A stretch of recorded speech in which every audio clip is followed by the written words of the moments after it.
আজই ডাউনলোড করুন আর এনজয় করুন আপনার পছন্দের শো। এত দামি শাড়ি আমি সত্যি পরি না। দেখেছো, আবার তুমি বড় বড় হাবভাব করার চেষ্টা করছো।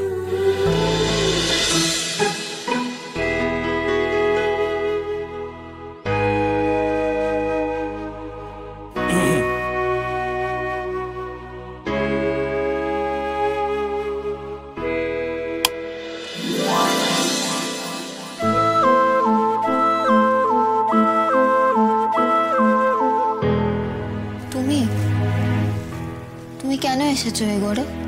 মন খারাপ? মানে আবার কি, তোমার কি মন খারাপ? তা না হলে তুমি ঘর অন্ধকার করে শুয়েছিলে কেন? আমি জানি না। তুমি যাও তো এই ঘর থেকে। তোমার বাড়ির লোক তোমাকে দেখলে আমাকেই চারটে কথা শুনতে হবে। খুব মন খারাপ, তাই তো? দেখো, তোমার মা বাবার সঙ্গে যা হয়েছে তার জন্য I am really very sorry. কিন্তু যা হয়েছে তার জন্য পুজোর দিনে মন খারাপ করে থাকাটা ঠিক না। আমার মন খারাপ ভালোই কার কি যায় আসে?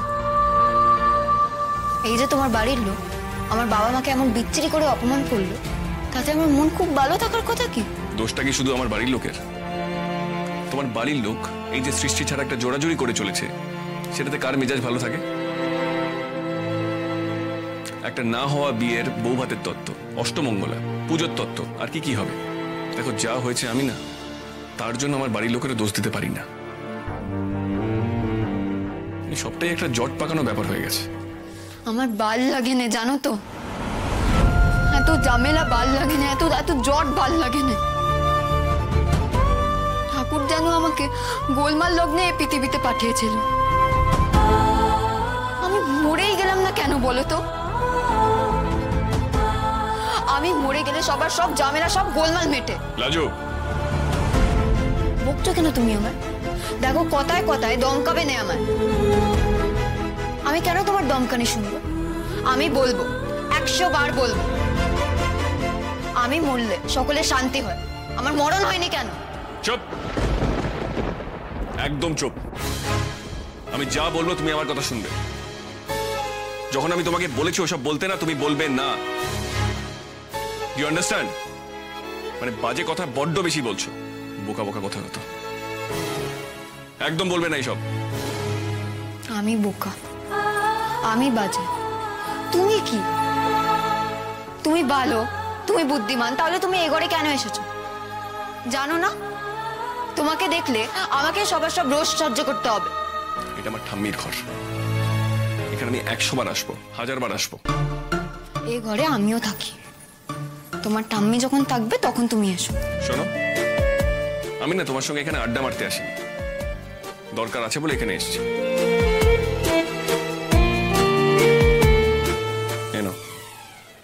ধরো।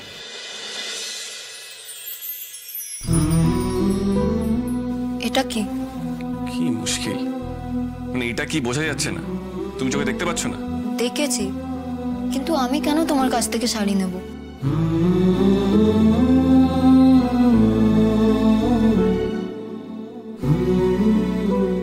আর এই শাড়ি দেখে মনে হচ্ছে এই অনেক দামি শাড়ি। তুমি আমাকে এমনি দামি শাড়ি কেন দিচ্ছ? পাকা মেয়ে একটা, সব ব্যাপারে এত বেশি কথা বলো কেন? আমার ইচ্ছে হয়েছে, আমি তোমাকে শাড়ি দিয়েছি। আর আমি শুধু তোমাকেই দিইনি, বাড়ির সকলকেই দিয়েছি। নাও ধরো। না, তোমার বাড়ির সকলের মধ্যে আমি পড়ি নে। আমি আশ্রিতা, তোমার থেকে এসব নেওয়া আমার মানায় নে। এই, একদম ডেপোদের মতন কথা বলবে না। এনো ধরো। না, আমি এটা নেব না। তুমি লুকিয়ে লুকিয়ে আমার শাড়ি দিচ্ছ, আমি কেন নেব? এমনিতেই কত কথা শুনতে হয়, তার উপর যদি সবাই চোর অপবাদ দেয় তো দড়ি কলসি নিয়ে আমায় ডুবে মরতে হবে। লাজু, লাজু শোনো, এটা এমন কোনো বড় ব্যাপার না। এদিকে আই মিন শহরে আমরা পুজোর সময় এরকম গিফটস আদান প্রদান করি। যেমন আমি আমার অফিস কলিগদের, বন্ধুদের, বাড়ির সকলকে গিফট দিই। হ্যাঁ, তাদেরকে সকলের সামনে আমি দিতে পারি, কিন্তু যেহেতু তোমাকে নিয়ে এত ঝামেলা হয়ে গেছে, আমি গোলমাল হয়ে গেছে, তাই আমি সকলের সামনে তোমাকে দিতে পারবো না। কিন্তু তুমি এটা না নিলে আমার খারাপ লাগবে, তাই আমি রিকোয়েস্ট করছি, অনুরোধ করছি, এটা প্লিজ নাও, প্লিজ।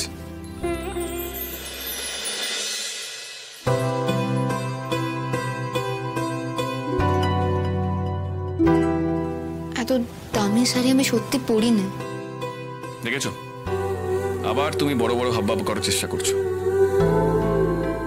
শোনো, গিফট কেউ কখনো দাম দেখে দেয়ও না, নেয়ও না। দেখো এটা নিজের কাছে। যদি কেউ শুধু এটা কে দিয়েছে তখন কি বলবো? সেটা তুমি বুদ্ধি করে বের করবে। তোমার ছোট্ট মাথায় অনেক বুদ্ধি, সে আমি জেনে গেছি। এবার সত্যি কথা বললে যদি অশান্তির ভয় থাকে, এড়িয়ে যাওয়াটাই ভালো।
এই যে তোর ব্যাপার কি বলতো, এতক্ষণ তোর আসার সময় হলো, তুই তো এরকম ধীরে চতুর্দশী ছিলি না, পুজো শুরু থেকে শেষ সবেতে থাকতিস।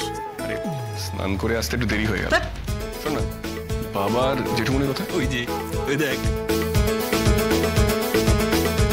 আড্ডা শুরু হয়ে গেছে। চ চ চ কাম্মা, এই যে তোমার ছেলে এসে গেছে, তুমি এবারে দাঁড়াও, আমার অনেক কাজ আছে, আমি যাই।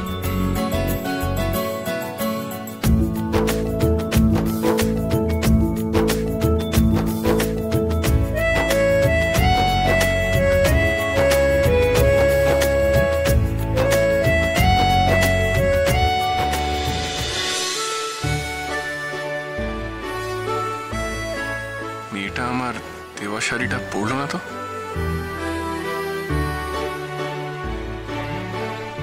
পরবে না পুজোতে? যাই হোক, পড়ুক না পড়ুক, আমার কি।